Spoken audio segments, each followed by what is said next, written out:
Hello everyone, my name is Glitch, and welcome to Glitch ASMR.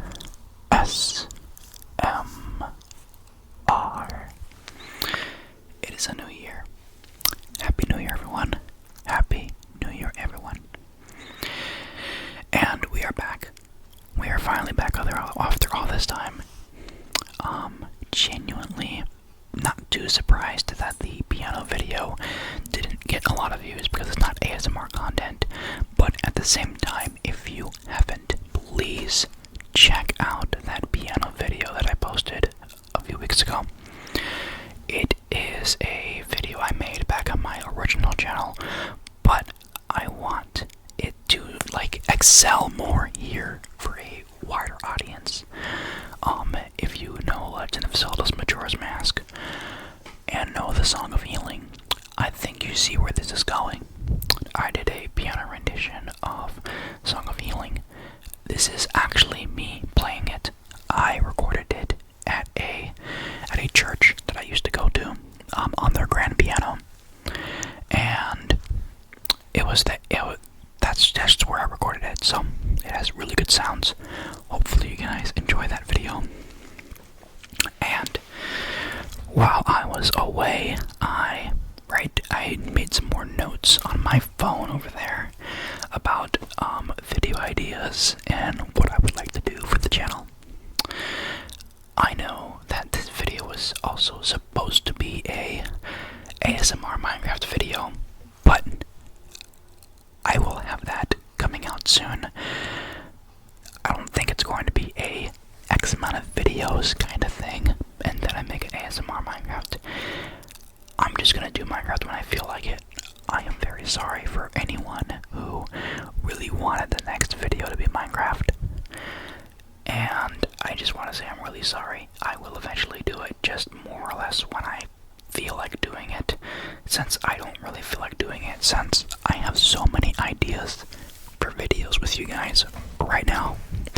And for this topic at hand, since I wrote this down, I wrote down like 5-6 other topics for Whisper Ramble topics, so you guys get a lot of juicy Whisper Rambles in the future here in 2024. 2024 is ASMR Whisper Ramble year. I will make it that, and if it happens to be what's most popular in ASMR right now, yes. I also have the clockwork chain on, but let me move this closer just so it's easier for me to speak into the microphone without moving the thing I'm using the little stool thing. The topic of today's video is my top 10 video games of all time. Again, top 10 video games of all time. I saw a comment on one of my on my Hot Wheels video that I made a while ago. Someone commented saying they like the show and tell presentation of my videos when it's like that, and I want to say you're onto something, because I was already wanting to make a video of my top 10 favorite games and just kind of show them off to you and talk about them. So without further ado, let's get this started.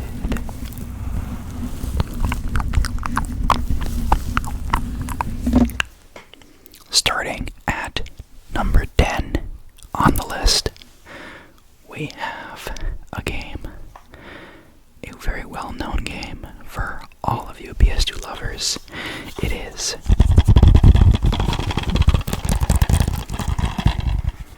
Final Fantasy X for the PlayStation 2. Don't know how all you could have seen that. There we go. Final Fantasy X for the PS2. I realized that it could have just been shining and you couldn't see it. So here's a better look at the art of the box. And this game was a gift given to me by my uncle.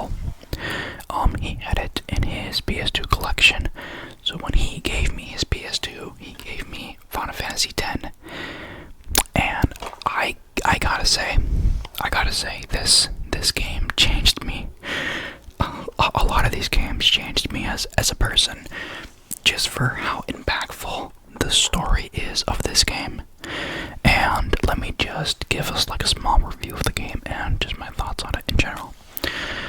That you go through the game playing as this guy named Titus, and he is a world-renowned blitzball player. It's the sport they play in their world for Final Fantasy X. Blitzball, blitzball, blitzball. And everything is brought to a stop when a giant monster starts attacking his home city. He tries to look out for some guidance. He tries to look for some help in this time of destruction, only to be led into a trap, basically. Not really led into a trap, but like, just from an outsider's point of view, so I'm not spoiling too much of what all happens. He is led to the center of it all, and he gets sucked up and basically travels 1,000 years into the future, basically. And he is in a whole new world that he does not know about, because they said that his homeland was destroyed 1,000 years ago, and that is why it no longer exists. But you go through the game. It's Final Fantasy. It's an RPG, turn-based, and you just get to know the story of this world. The main theme to this game is that things are destroyed by sin, and I think that is a wonderful message it sends. It's obviously not wonderful that things are being destroyed by sin, but to know that your actions do have consequences, and living in a life of sin can grant you great punishment when the time comes. It's actually the reason why his hometown was destroyed. It had a lot of sin in it. They were living their lives how they wanted to, and not giving a care into the world what they did. Eventually sin came over and destroyed it. What sin is, though, it's just the embodiment of all of the bad guys in the games. Like, you have all these monsters that run around and terrorize people, but these aren't regular creatures of this world. These are just creatures created by sin because there is evil in the world, if that makes sense. So, you find out that Titus's father went on the exact same fate as Titus did, and that the girl here, Yuna, is going to follow Titus around because Titus's dad knew her father or grandfather or something on their journey to defeat sin. And they said that sin was sealed for a while before it eventually came back, and that is why she is going to travel with him to figure out what happened with his father and what happened with sin. It's just a fantastic story. I would like to say the ending, but I honestly don't want to, because for anyone that does want to experience this game, please try it out for yourself. Obviously, you may not have a PS2, so you may not be able to get this exact version, but there is remasters on almost all platforms, if not every platform, and it's very cheap. So, if you did want a nice RPG game to play, I would definitely say Final Fantasy X here is a game to be on your list. And that was only number 10 of my top 10 favorite games of all time. I will go down the list, going in from 10 to 1, but I need to find a place to start putting these because I can't put them back on the table. If I do, I think I'll do it like this.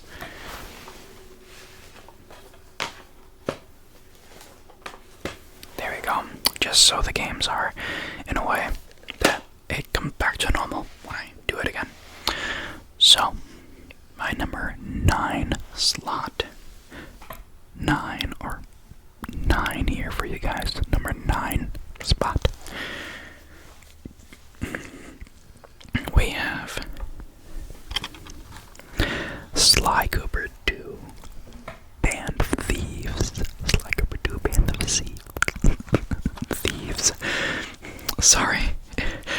I've had to explain it in a comment before, and hopefully I don't have to keep explaining it to other people, but I do have a speech impediment.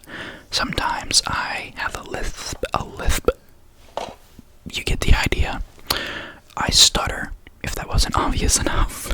So I do have some verbal disabilities. So just bear with me when I'm trying to talk to you guys, please and thank you. Sly Do, Band of Thieves. Sly Do, Band of Thieves. But yeah, this game is absolutely magnificent. I also like how the PS2 boxes sound. Also, the majority of these games are really PlayStation 2 games, or these games that originated on the PlayStation 2. Very sorry for all of you Xbox lovers out there, but I grew up with a PS2, and it's just going to stay that way. Also, sorry for Nintendo fans, because, again, I grew up with a PS2. A lot of it is going to be this for a reason. But Sly 2 Band of Thieves is my favorite Sly Cooper game. It's my 9th favorite game of all time. This game means a lot to me. My older brother, the middle brother, he had Sly Cooper and the Thievius Raccoonus. Sly Cooper and the Thievius Raccoonus. Sly Cooper and the Thievius Raccoonus. We played it all the time. Obviously, you know about the Clockwork Chain, so we know why I like Clockwork a lot. But when I was at a mall, I can't remember where it was, but I know that they had like a small little area where they were like selling games. I saw that they had a copy of Sly 2 Band of Thieves. I'm like, oh my god, this game is already out. Not knowing that the game came out quite a while before. If I can even look at it here to see. Yes, I think it came out in 2004, I think, because if I looked at the other Sly Cooper game, it should say a different day than 2004, but I do believe that it is 2004. It came out a little bit after Ratchet and Clank 3 Up Your Arsenal, so that's how I knew. Since Ratchet and Clank 3 Up Your Arsenal also had a demo for Sly Cooper 2, which is quite funny to think about. But this game follows the heroic Sly Cooper, or cunning Sly Cooper, the thief, the main character, on his quest to recover the clockwork parts. See, in the first game, Clockwork is the final boss of the first game, and who exactly is Clockwork? He is the leader of the Fiendish Five. They all terrorized Sly's home when he was just a little boy and killed his parents, which is very dark to put into a kid's PlayStation 2 game. Like, this was targeted for like 8-year-olds, and it starts out with a group of thieves entered my house and murdered my family. Like, what? But with that said and done, Clockwork is the final boss of the first game. We learn that he has made himself immortalized by turning his body into a robot. That's why he's a robotic owl. So, in the second game, they had all of his parts in a museum, and someone else stole all the parts. So the whole point of this game is that Sly Cooper is trying to figure out not only who took all of the clockwork parts, but if he can steal them back and make sure they are destroyed, because they don't need clockwork to be revived to terrorize Sly Cooper's family legacy. So, it's a fantastic game. I really do think that you guys would like it if you like stealth games. It's a very cartoony stealth game, and definitely something I would love to show my girlfriend when she starts living with me. And if I haven't mentioned it before, we're trying to move in together. So, or at least so we can start living together. And this is a game I think she would like to watch when I start playing video games more again. But yeah, that was my 9th favorite game of all time, Sly 2, Band of Thieves.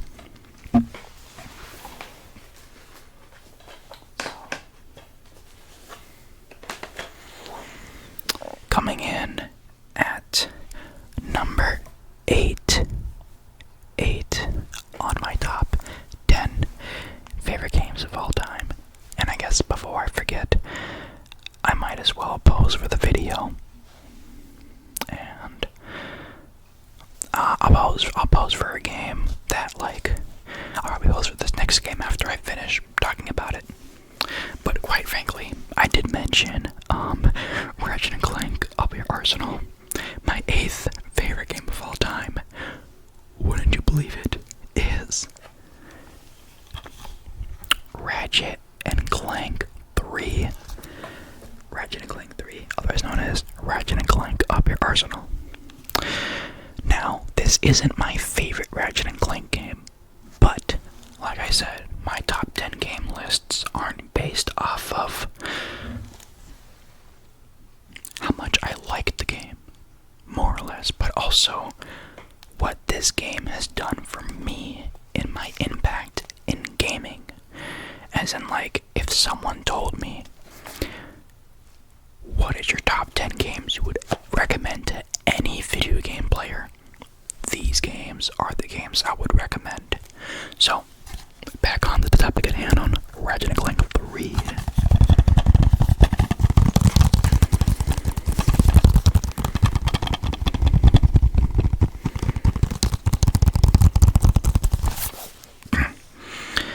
This game was actually an accidental gift on purpose. So, back when my father was in my life more, he got me and my older brother a game. He got Jamal. That's just the other brother's name. I'm probably going to start saying names now, actually, which is pretty funny. But my brother Jamal got a game called Flat Out 2 for the PlayStation 2. It's supposed to be like some sort of racing game show where you just do stuntman stuff, and it's just super funny, right? And then I was supposed to get Ratchet and Clank Up Your Arsenal. He screwed up, and he gave me Flat Out 2 and Jamal Up Your Arsenal. So then Jamal and I looked at each other's games, and we were like, I think he gave us the wrong games. You wanna trade? So we traded. I got Ratchet and Clank 3, and he got Flat Out 2. We eventually told our dad, and he was like, I was supposed to give you guys those games. I swapped them by accident. So I know that this game was meant to be with me, but the way how I thought of how I got it just makes it even more memorable for me. But I started playing this game, and I fell in love with it so much. It was my very first Ratchet and Clank game I've ever played, and I fell in love with the franchise with this entry alone. The amount of stuff you can do in this game, the amount of stuff this game has provide for the Ratchet and Clank community is absolutely insane. So they give you a premise of what the game is and the plot. This guy is Ratchet and this guy is Clank. So Ratchet and Clank are best friends. How they met and everything, I really don't want to say. If you really do want to find out, just look up Ratchet and Clank the movie and watch that. It's not a good representation, but it is something to gain knowledge of these characters in general. So in Ratchet and Clank 3, Ratchet lives in another galaxy, far, far away, just playing chess with his buddy Clank. They open up the news to see that Ratchet's home planet is being attacked by monsters. Ratchet then eventually gets the courage to travel back to his home galaxy, just so he can defeat the monsters invading his home planet. Clank follows along, and they eventually meet the Space Rangers. They immediately, reluctantly, call him Sergeant, and they just follow him throughout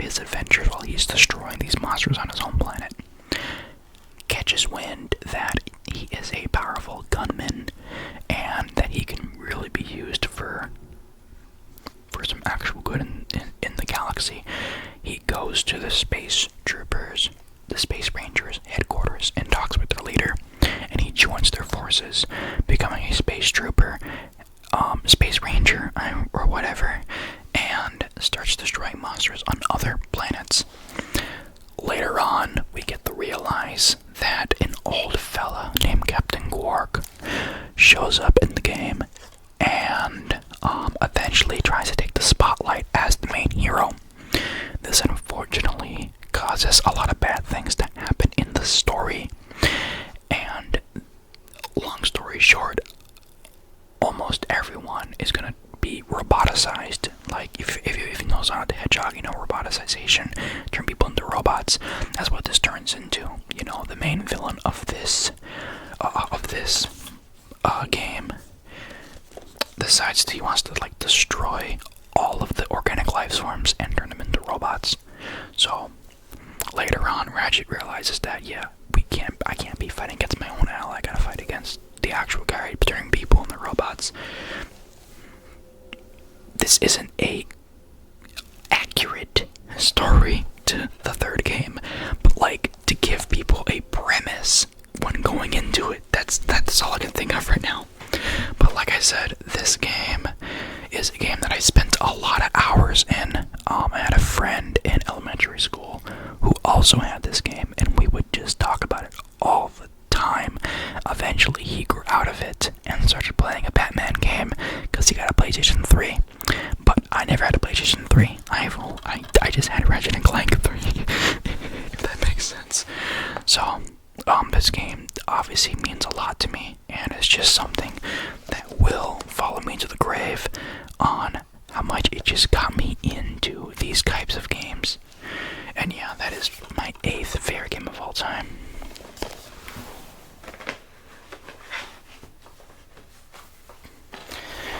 Now, running in at number 7, we have a game that is very unlooked. It is a game that can fall under anyone's radar. It is a very overlooked game, and a game that is in fact so overlooked, I don't think any of you guys in my comment section or watching this channel even knows what this game is. Alright? And if somehow you guys absolutely know this game, please let me know in the comments, because I just want to be a fanboy for this game just as much as you are. And it is a game called iNinja. iNinja for the PlayStation 2 and GameCube, I think. I think the game was also on GameCube as well. It's a very, very overlooked game. It is a very goofy concept. What this game even is, I don't even know. It's a mission-based game, right? Where you have your standard missions where you are a ninja just running and slicing down enemies. And then you have a second variation of the same stage, which is basically like either hunt all the enemies and kill every enemy in the stage, or find the red coins to get access to the end of the level, or beat the clock and just beat the stage under the required time to beat the stage to pass that level. Like, it's a very weird mission-based game, but you essentially play as this ninja here. He is not given an actual name. He is just only called Ninja. You have Ninja and you have Master. So, the ninja was just destroying a giant enemy that was invading their area, space, and realizes that the giant enemy dropped a special glowing stone. The Master tries to warn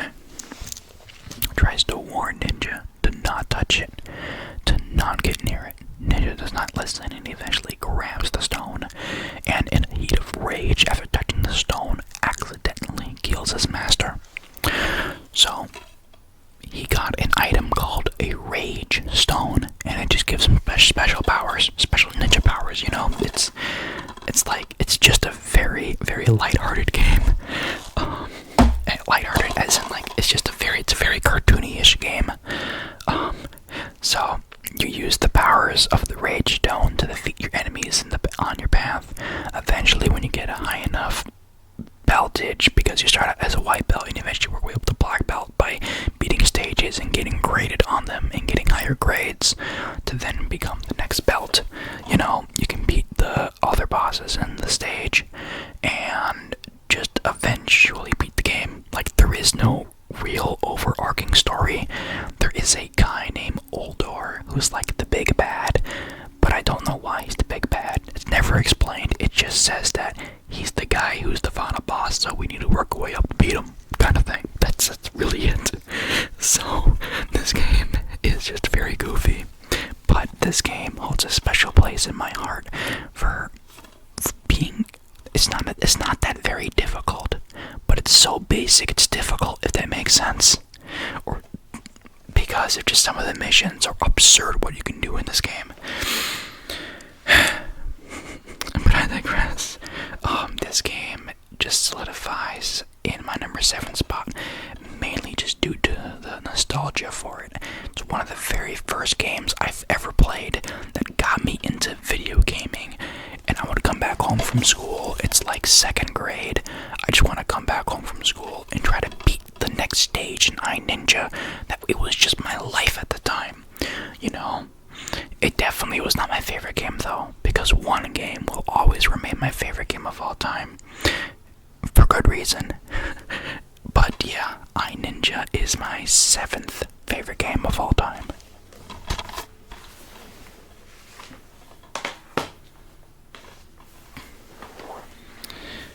Oh, I did say I was gonna pose with one of them, so let me go ahead and grab. Let me go ahead and grab up your arsenal again, and actually pose with it. You know, be like.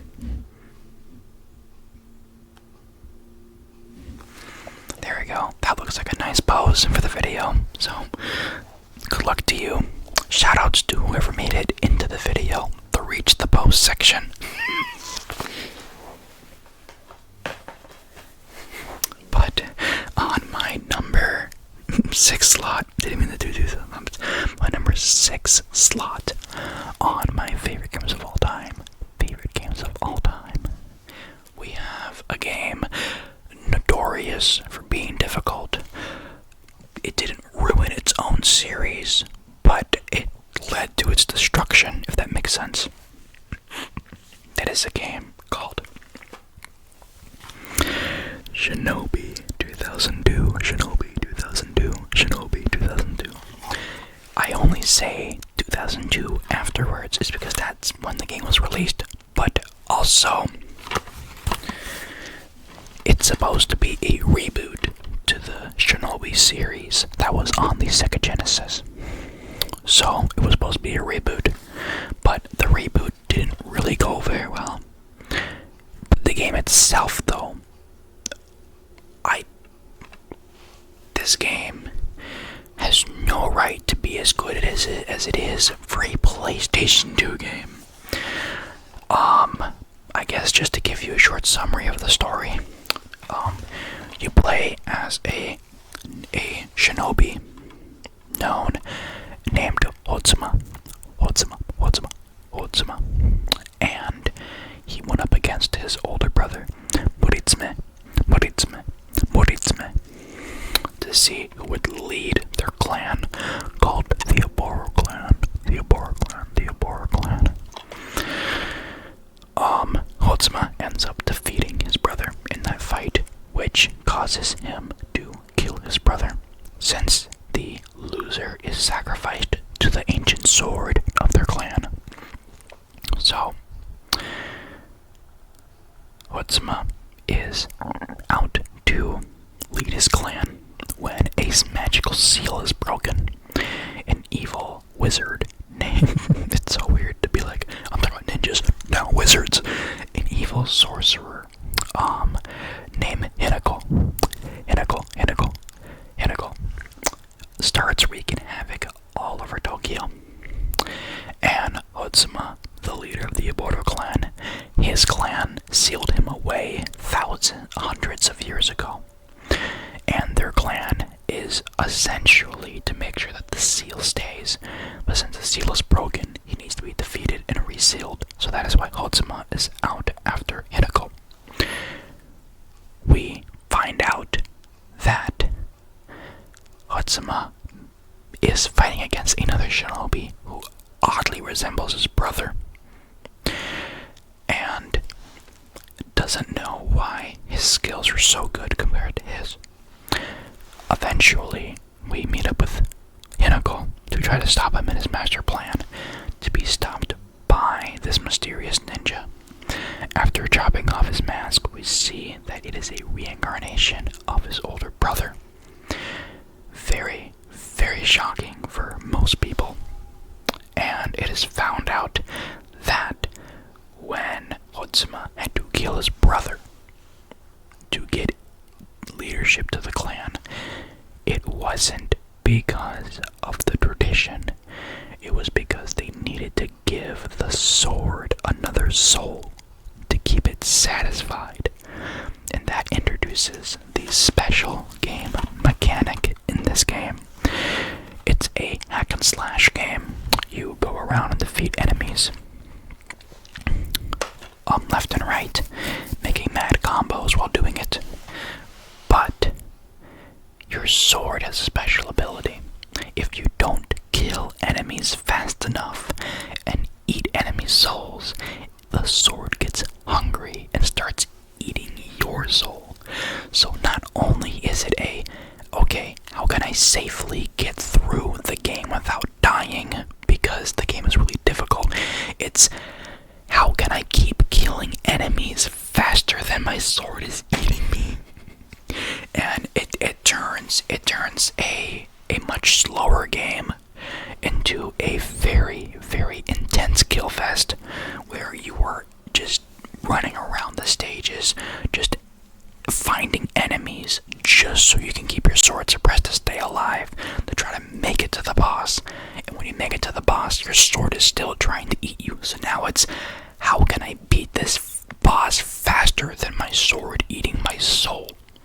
And it gets more difficult when you beat the game and unlock the harder difficulties.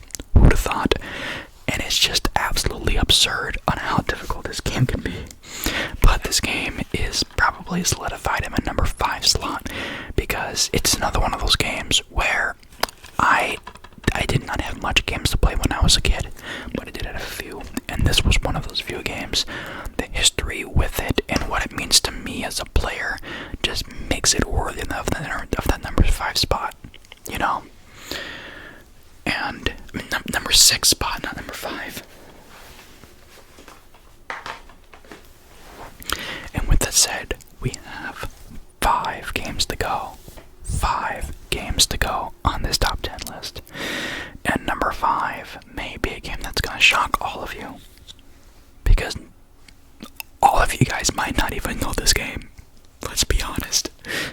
But for those of you that do know, my 5th favorite game of all time is none other than The Legend of Dragoon. The Legend of Dragoon. The Legend of Dragoon. A different kind of box. Different kind of box. Different kind of box. The Legend of Dragoon. This game, this is quite a doozy. Alright. It is a PlayStation 1 game. It has 4 discs. That's how long this game is. But this game is a very, very unique RPG game. Essentially, it is turn-based combat. And when you fight your enemies, you press the attack button to then attack your enemies. That's where the differences end. In this game, after you select your target to attack, you see a shining blue square on the screen with a larger blue square zooming down in on it. They're very, very thin, so it doesn't really distract from the visuals of the gameplay, but it is part of the main mechanic of this game. It is called a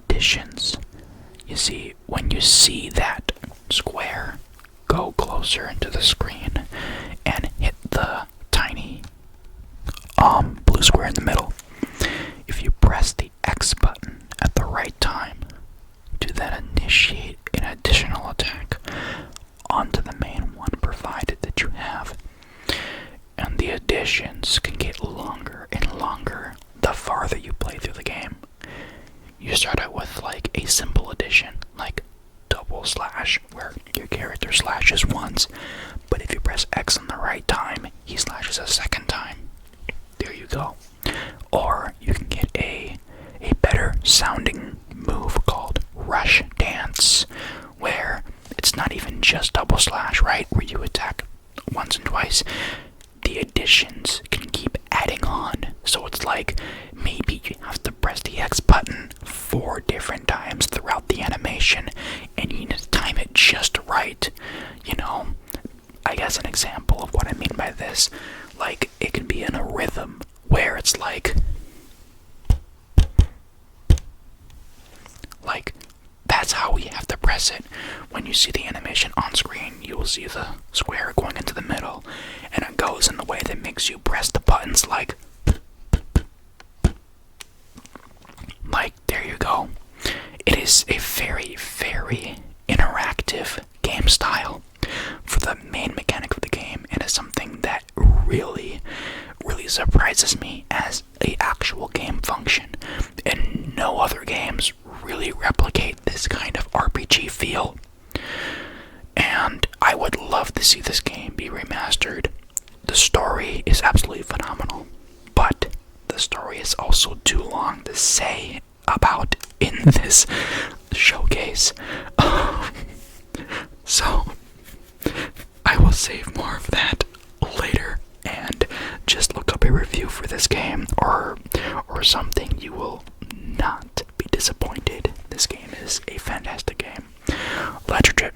The Legend of Dragoon, my 5th favorite game of all time. And on to my 4th favorite game of all time. My 4th favorite game of all time. It's technically 2 games, but it's really 1. And if you know what I'm saying, that is technically 2 games, but it's 1. You might already figure it out. And let me tell you, this game is absolute perfection. We have Sonic the Hedgehog 3 and Knuckles, because that a thing called lock-on technology. If I can try to tap it with it. Where you essentially put the game on top of the game to then make a bigger game. That's literally it.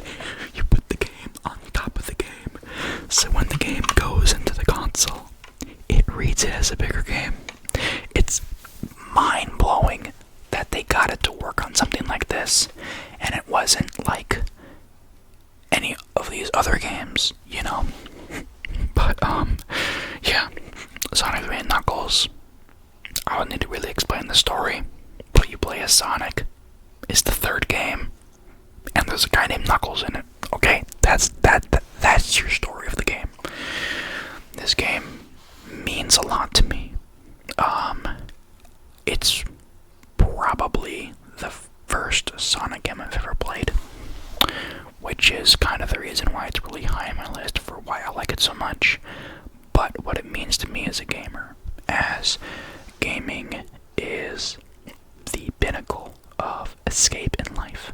You know, you're a kid, you're just playing with your toys, and you see Sonic the Hedgehog on screen, and you're like, that's cool, and you play him, and you're like, that's radical. But this game is a game that I've played through and just so many times. I have the entire game like memorized like the back of my head. My route for this game is absolutely sublime. My skill is unnecessarily decent. mess-ups here and there, but like, it's a Sonic game. You know, it's trial and error. Sometimes you can't handle being too fast. But the main thing about this game that I will talk about is Hypersonic, Hyper Knuckles, and Super Tails. And me being a Tails fanboy, Tails being my favorite Sonic character, to see him have a proper super form is insane in this game.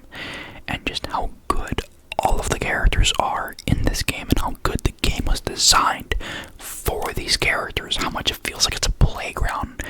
Every time you hop in, it's just another brand, it's just another breath of fresh air every time. It's like that Febreze bottle you keep at home. You keep buying it because it smells good, and it makes everything else smell good. See, this is what this game means to me. I come back to it because it's good, and everything about it is good. You know? So, Sonic 3 and Knuckles, my fourth favorite game of all time.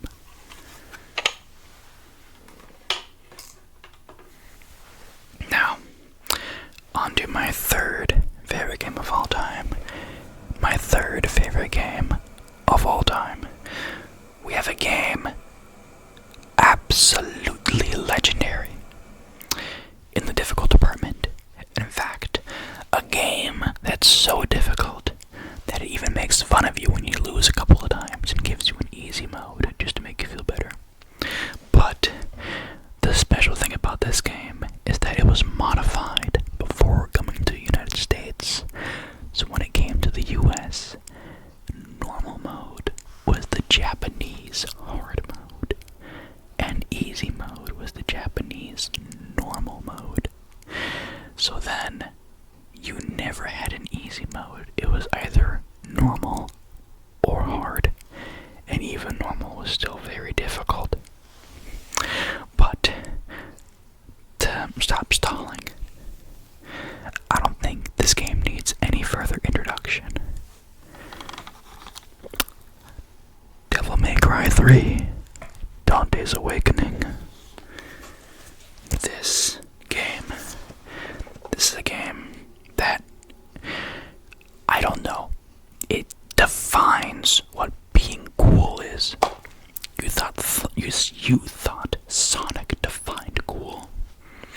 If Sonic defines cool, Devil May Cry defines style. That's what it is. That's what it is. I'll even open the box too for these last few games. You can see that it is all intact and all good. I still have the manual and everything.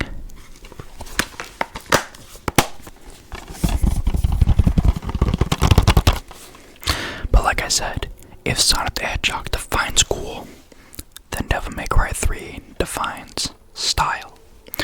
So, in Devil May Cry 3, you play as this cool radical dude named Dante.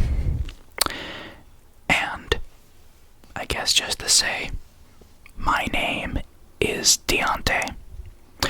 So, to play as a guy named Dante, it was just really cool for my ears to hear, you know? So you play as Dante, and he's on this quest to defeat his twin brother, because they're both related to a demon named Sparta. But his brother Virgil wants to unlock the door to the demon realm and gain Sparta's ultimate power. So, Dante needs to stop him. That's kind of it. I won't explain too much for the story, because I would love to have you guys play it yourself to really understand how good this game is. But, in case for other video game history, Devil May Cry is, as in the first one, that game invented the hack and slash genre. So if Devil May Cry never came out, we probably wouldn't have games like Kingdom Hearts, Final Fantasy 16, Final Fantasy 7 Remake with its hack and slash combat, any game that had hack and slash. So, just absolutely insane. And slot because of my experience with it. The amount of time and effort I had to put into this game is insane, and every second of it not only was challenging, but was fun that it was challenging. This game just means a lot to me in that regard, and another good story is that I got grounded while playing this game. I beat Mission 7 when you eventually fight your brother, and I thought that was the final boss of the game, and when I saw that there was a continue to the next stage button, I lost my mind. I found out that there was still more game, but I told my mother I'm watching a cutscene. I yelled back at her, and then she grounded me. She was like, boy, when that cutscene is over, you need to get off that game, and you are grounded for 3 weeks. And I couldn't play the game for 3 weeks after that, because I was grounded. But when those 3 weeks were over, my God, did I have some fun in this game. I'm not gonna lie. So, it like to have something like that happen to you as a gamer in a video game. That means so much to me. And that's why Devil May Cry 3 is my third favorite game of all time. And then hopping into number 2, and number 2, and number 2, and 2. We have Spider-Man PS4. Spider-Man for the PlayStation 4. This game, I don't know what to say. I have played the second game, and I love the second game, but we wouldn't have a second game without the first. So, to give respects to the first game, let me talk about why this game is so good. It has some problems, it definitely does, but if you ignore the problem, this game is worth it, in my opinion. This game tells a fantastic story of Peter Parker and Spider-Man. It talks about his life and his struggles, and you get to experience that as a player. You are introduced to characters who you don't want to lose, because you know they'll turn evil, and then they turn evil. The heartbreak is absolutely insane in this game. The ending is just something else, and the game's story at the very end was so beautiful. It literally made me cry. And if a game can make you cry and make you really feel like Spider-Man and what it means to be Spider-Man, then you got yourself a good game. And it is a more quick review, because I want to talk about number 1 so bad, but Spider-Man is my second favorite game of all time, for good reason. And this is an absolute must play on anyone's game list. And for the number one spot,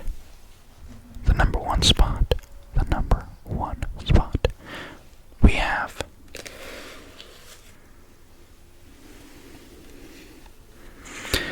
Mega Man 6. For the Nintendo Entertainment System. I have the manual right here.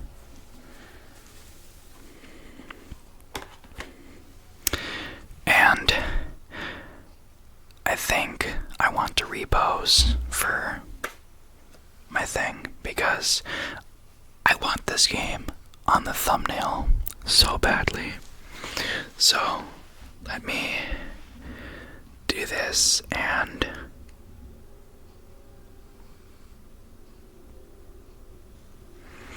yeah, definitely. So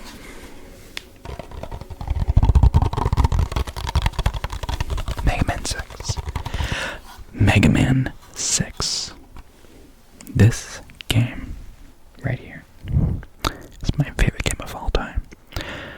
If I could take a game to my grave and play it for all eternity, or if I was forced to play one game for all eternity, it would be Mega Man 6. Mega Man 6 is solidified as my favorite video game of all time, because it was the very first video game I've ever played. And not only ever played,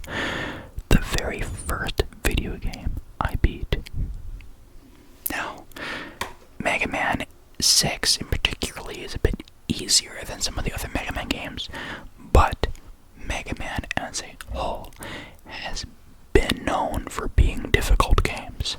It takes a lot of skill to beat those games, and knowledge in how the game works to succeed in beating those games. And being able to go through every stage all in one setting and get to the final boss and finally beat the final boss to see the ending is probably the greatest moment ever in my video game career, because it's the very first game that you beat. The very first game that you beat. But not only was it the first game that I ever beat, but it was the first game I've ever played. This was my introduction to video games and what video games were and what video games are. And I gotta say, I am blessed to have Mega Man 6 as my very first interactions in video game. The amount of times I have played this game is insane. I would beat this game on the daily when I found out how to beat this game, or when I finally beat the game. I would beat this game on the daily. Like, I got in trouble so many times. I woke up at like 6 o'clock in the morning, got onto the computer, looked up Mega Man 6 free play on Google, and I got access to an emulator page that made me play Mega Man 6. And that was my favorite thing to do on the internet. I would just look up Mega Man 6 and start playing it, start to finish. Every time I had my map, literally, I had my entire path all mapped out. If you guys want to know my entire map, it is Plant Man, Flame Man, Tomahawk Man, Night Man, Yamato Man, Sandar Man, Wind Man, and Blizzard Man. In that order. I don't care if any of the bosses don't even have their weaknesses at the time. I do not care. That is my definitive order on how I always play the game. How I always play the game. I've always played it like that. It is just what I do whenever I play the game. And then I eventually, if I'm not able to, at the time, come back and get the beat parts. But I think I am able to. At the time I do get them. So that's good. But I got up at 6 o'clock in the morning, searched up Mega Man 6 free play, started playing it, and my father came out. He saw me playing it, and he was like, "You know I have to ground you because you're playing games on the weekend, right? On the weekdays, right? Because we were not allowed to play games on the weekdays." And I was like, "Yeah, I know. I'm really sorry." And he's like, "Buddy, don't sweat it. If you really wanted to play Mega Man 6 again, all you had to do was ask." And that was a level of father-son bonding I will never forget. It's very, very sad to know that I am in that situation where my relationship with my father isn't really good, and I don't really want him in my life at the time, right now. But that right there is something I will always treasure, I will always cherish, I will always take with me to my grave. And I have nothing but thanks to Mega Man 6. And Mega Man 6 is my favorite game of all time. So, how was this for a Happy New Year's for you all? You get a basically hour-long video of just me showing off my top 10 favorite games, and I just talk about them. Hopefully you guys did enjoy the video just as much as me making it. I may not release it on the night that I'm recording right now, since it is 4 a.m. I would like to release it around, hopefully, midnight, around 10 p.m. of the next day, basically, or 10 p.m. later in the day, just so it's in time for you guys to pull up something when you go to sleep. So yeah, with that said, without further ado, my name is Little Glitch, and I'm signing out. I hope you all have a fantastic night, and I'll I'll see you in the next